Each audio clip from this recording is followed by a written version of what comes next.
હવે તો સ્પ્રાઉટ આપણે શીખી ગયા કે જેમાં સેજે ચિકાસ નહીં આવે, એકદમ છૂટા છૂટા અને પરફેક્ટ રીત તમારી સાથે મેં શેર કરી છે.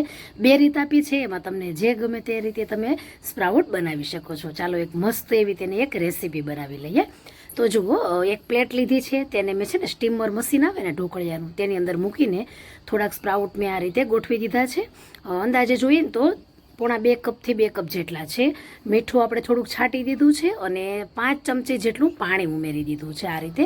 કેમ કે છે ને આપણે તેને પાણી સાથે નથી બાફવાના, તેનું પાણી સેજે બિલકુલ આપણે છૂટું ન પડે એ રીતે આપણે બાફવા છે એને.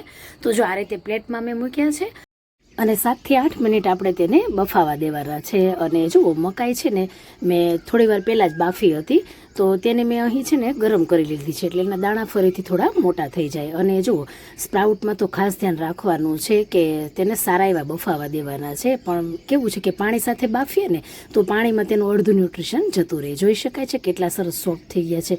આવા બાફવાના છે. જો કઠોર રહી જાય ને તો વાનગી પછી સારી થતી નથી. અને એવું લાગે કે પાણી ઓછું છે તો વચ્ચે એકાદ વાર ચેક કરીને 2 ચમચી ઉમેરી દેવાનું છે, જો કડક લાગે તો. અને જો બિલકુલ પાણી નથી, એટલે પૂરેપૂરા તે ન્યુટ્રિશનવાળા છે. હવે તે સાઈડમાં ઠંડા થાય છે ત્યાં સુધી જુઓ, મકાઈ છે ને તેના દાણા આપણે કાઢી લેવાના છે. તો બહુ સરસ એવી આ વાનગી થાય છે. ક્યારેય તમે વિચાર્યું પણ નહીં હોય કે આ રીતે આપણે બનાવી શકીએ, કેમ કે હંમેશા આપણે તેને અલગ રીતે જ બનાવીએ છીએ. તો જુઓ, મકાઈ છે તેના દાણા મેં કાઢી લીધા છે. અને સ્પ્રાઉટ છે ને ફ્રેન્ડ્સ, મેં છે ને મેઝરિંગ કપથી માપ્યા ને તો 1.5 કપ પ્રમાણે મેં લીધા છે. તમે ઘરની વાટકીને સેટ કરીને પણ આ રીતે જ માપ કરી શકો છો. તો સાથે જુઓ, મકાઈ છે તેને પણ ભરી લેશું. ઘણા ફ્રેન્ડ્સે મને કીધું કે ચણાના સ્પ્રાઉટ પણ બતાવું, તો એ રીત પણ તમારી સાથે હું ચોક્કસથી શેર કરીશ. તો જુઓ, 1/2 કપ પ્રમાણે આપણે મકાઈ છે બાફેલી, ત્યાર પછી 3 લીલા મરચાં લેવાના છે અને થોડા તીખા હોય એવા લેશું. અને કેવા કે બાળકોને જો ખાવું હોય ને બહુ તીખું ન ખાતા હોય તો ન એડ કરો તો તીખા ચાલે, પરંતુ જો તીખા હોય ને તો અહીં કોઈ ફેર પડતો નથી, વાનગીનો સારો એવો ટેસ્ટ આવે છે. તો આ રીતે મેં ચોપરમાં તેને સરસ એવું ચોપિંગ કરી લીધું છે. અને ત્યાર પછી જુઓ, આ રીતે થોડુંક અધકચરું થશે. અને વધારે હેલ્ધી બનાવવા માટે મેં પનીર ઉમેર્યું છે તેમાં. અને પનીરનો ઉપયોગ કરવાની સાથે તમે તોફું પણ અહીં વાપરી શકો છો. અને ટેસ્ટમાં કોઈ અહીં ફેર પડતો નથી. અને પનીરમાં કેવું હોય, થોડું ફેટી હોય છે. જ્યારે આપણે તોફું લઈએ ને તો એમાં વનસ્પતિવાળું છે, આપણે ખબર છે કે સોયાબીનમાંથી બને છે, એટલે વનસ્પતિ બેઝ છે તોફું, તો એમાં પછી ફેટ જતું નથી. તો અહીં 100 ગ્રામ જેટલું પનીર છે, સાથે 1 ચમચી પ્રમાણે ઓરેગાનો છે, 2 ચમચી પ્રમાણે પીઝા સિઝનિંગ છે, સાથે જ અડધી ચમચી પ્રમાણે કશ્મીરી લાલ મરચું. જો તીખા મરચાં લેવું તો કશ્મીરી ઉમેરવાનું, તીખા ઓછા હોય તો સ્પાઇસી. ત્યાર પછી આમચૂર પાવડર છે, શેકેલા જીરાનો પાવડર છે અડધી ચમચી, અને 1 ચમચી જેટલો ચાટ મસાલો, અને 1/4 ટીસ્પૂન પ્રમાણે મીઠું છે, ને 1/4 ટીસ્પૂન સંચળ પાવડર, 1 થી 2 ચમચી જેટલું દહીં. જો બાઇન્ડિંગ ઘટે તો વધારે 1 થી 2 ચમચી ઉમેરી શકાય. અને ત્યાર પછી અહીં એક મોટો આદુનો ટુકડો ઉમેરી દઈએ. જોઈએ ને તો રેગ્યુલર મસાલા જ છે બધા, પણ ટેસ્ટ બહુ સરસ આવે છે. આપણે જે મિક્સઅપ્સ વાપર્યા છે એનો ટેસ્ટ જ બહુ સરસ આવે છે. અને અડધી ચમચી પ્રમાણે હું અહીં ડ્રાય ગાર્લિક પાવડર ઉમેરું છું, એટલે કે લસણનો પાવડર. હવે તમારે ચીઝ ઉમેરવું હોય તો ઉમેરી શકો છો, અને ન ઉમેરો તો પણ ચાલે. તો અહીં મોઝરેલા ચીઝનો ઉપયોગ કરી શકાય. તો જુઓ ફ્રેન્ડ્સ, હળવા હાથે બધું મિક્સ કરી લેવાનું છે. અને આ રીતે છે ને તમે આ જ સ્ટફિંગની ઘણી બધી વેરાયટી બનાવી શકો છો. અને કચોરી બનાવી શકો, સમોસા બનાવી શકો છો, ઇવન કે પરાઠા પણ બનાવી શકો. થોડું વધારે ઝીણું ક્રશ કરી લેવાનું, પછી તેને તમે થોડું મિક્સરમાં કરી શકો છો. તો આ રીતે જુઓ, સરસ એવું બાઇન્ડિંગ આવી ગયું છે. પછી તેમાં સરસ એવી સુગંધ આવે, એક ફ્લેવર આવે એ માટે લીલા ધાણા ઉમેરશું. અને આમ જોઈએ ને તો એમ લાગે કે આવું સ્ટફિંગ તમે કેમ એકદમ સિમ્પલ હશે, શું વાનગી સારી બનશે, બહુ જ ટેસ્ટી બને છે. ખરેખર ટ્રાય કરવા જેવી છે. આમ તો સ્પ્રાઉટ આપણને ભાવતા જ નથી, પરંતુ આ રીતે અલગ અલગ રીતે ખાઈ શકાય છે. તો મસ્ત એવું અહીં સ્ટફિંગ રેડી થઈ ગયું છે, અને એક નવી જ વેરાયટી બનાવી છે. તો જુઓ ફ્રેન્ડ્સ, મેં બ્રેડ લીધી છે. અને આ બ્રેડ છે ને આપણે કેવી મલ્ટીગ્રેન છે, તો તમે સાદી બ્રેડનો પણ અહીં ઉપયોગ કરી શકો છો. સાથે મેં અહીં પીઝા સોસ લગાવ્યો છે, અને પીઝા સોસની બદલે તમે અહીં લસણની ચટણી છે, ટમેટો કેચઅપનો પણ ઉપયોગ કરી શકો છો. જે પ્રમાણે તીખું ખાતા હોય એ પ્રમાણે લગાવી લેવાનું છે.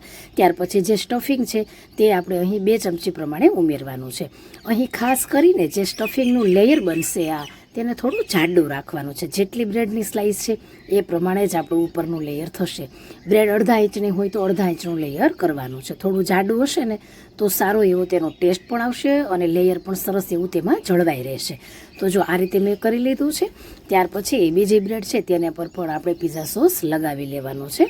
અને સાથે સાથે જ સ્પ્રાઉટ આપણે આ રીતે ખાઈ શકીએ ને એની એક નવી વેરાયટી પણ આપણને મળી જશે. તો સ્નેક્સમાં ખાઈ શકો, બ્રેકફાસ્ટમાં ખાઈ શકો, કિટી પાર્ટીમાં કે કોઈ પણ નાના બાળકોની પાર્ટી હોય તેમાં પણ બનાવી શકો છો. હેલ્થની સાથે ટેસ્ટ પણ મળશે.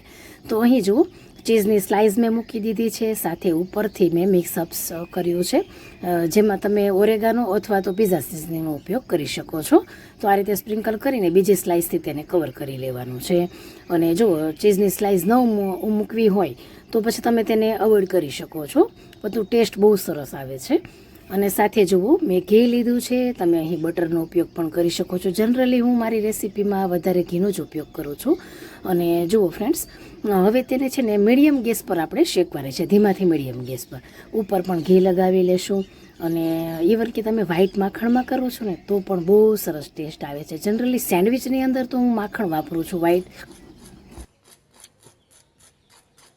તેમાંથી મીડિયમ ગેસ પર રોસ્ટ કરશો એટલે જોયું ને તમે કેટલી સરસ ક્રિસ્પી થશે. આને જ તમે ગ્રીલ મશીનમાં પણ ગ્રીલ કરી શકો છો અને બહુ જ મસ્ત. ખરેખર ફ્રેન્ડ્સ, આપણે જનરલી મેં આગળ કીધું તો સેન્ડવિચની અંદર તો કેવો વેજીટેબલનો ઉપયોગ કરી લઈએ છીએ, પરંતુ આ જોઈએ ને તો આપણે વેજીટેબલથી એકદમ અલગ છે. ફક્ત આપણે કોર્ન અને બસ એને જ આપણે ધાણાને જ આપણે લીધા છે. બહુ જ મસ્ત છે ખરેખર. સ્પ્રાઉટને આ રીતે ખાવાની અને બાળકોને પણ હોશે હોશે ખવડાવવાની પણ આ એક નવી જ વેરાયટી છે. અને રોજ રોજ આપણે બાફેલા નથી ખાવાના કે ફ્રાય કરીને નથી ખાવાના. અને બાળક ન ખાતો હોય તો આ રીતે તમે તેને ખવડાવી શકો છો. બહુ જ મસ્ત બની છે ફ્રેન્ડ્સ. ખરેખર આમાં એમ કહીએ ને કે હેલ્ધી વસ્તુ હોય એમાં ટેસ્ટ નથી હોતો, ત્યાં ટેસ્ટનો કોમ્પ્રોમાઇઝ કરવો પડે છે. અહીંયા કોઈ કોમ્પ્રોમાઇઝ નહીં કરવો પડે. બહુ જ ટેસ્ટમાં મસ્ત બની છે. અને રોજે તમે સ્પ્રાઉટ ખાવાના પણ નથી. ખબર છે કે હેલ્ધી છે, તેમ છતાંય નહીં ખાઈ શકો. પરંતુ આવા કંઈક આઈડિયા લઈ લો તો ખરેખર આવે છે અને રોજ ખવાઈ પણ જાય છે. અહીં ટેસ્ટ સાથે હેલ્થ પણ મળવાની છે એવી આ વાનગી છે. ચોક્કસથી પ્રિફર કરું છું કે ટ્રાય કરજો ને કરજો. મને તો એટલી ભાવી ને કે જો આ અડધો પીસ તો એમને છે, આ બીજો જો આટલું નાનું જ પીસ વધ્યું છે, આખું ખવાઈ ગયું અડધો પીસ. બહુ જ મસ્ત બને છે ફ્રેન્ડ્સ. ટ્રાય કરજો. રેસીપી ગમે તો તમારા ફ્રેન્ડ્સને ચોક્કસથી શેર કરજો, જેથી તેમને પણ ઉપયોગી થાય. અને તમે મને થોડોક સપોર્ટ કરશો ને એ મારી હિંમત બની રહેશે. તો ફરી મળશું એક નવી રેસીપી સાથે. ત્યાં સુધી આવજો.